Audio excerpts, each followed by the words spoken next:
Хайде да си направим едни бомбонки с продукти, които са ни останали вкъщи. Така, настъргала съм си предварително едно морковче. Тук в купа съм сложила 4-5 бисквитки без захар, една шепа орехи съм си смеляла също предварително и малко стъпитки.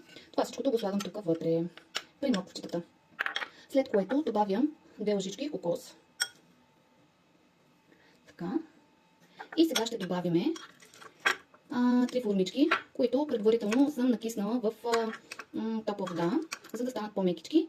И после съответно да ги пасирате или намачкате. В случая аз съм ги намачкала, не съм ги пасирала.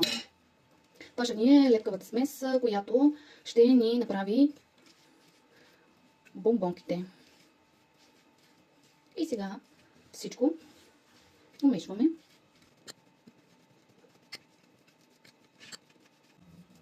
Така, след като сместа ни е готова, ще си оформиме едни топченца, за да станат бомбонки.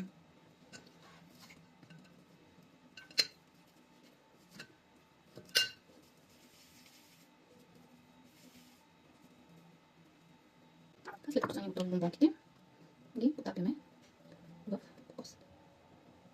И ето това се получава.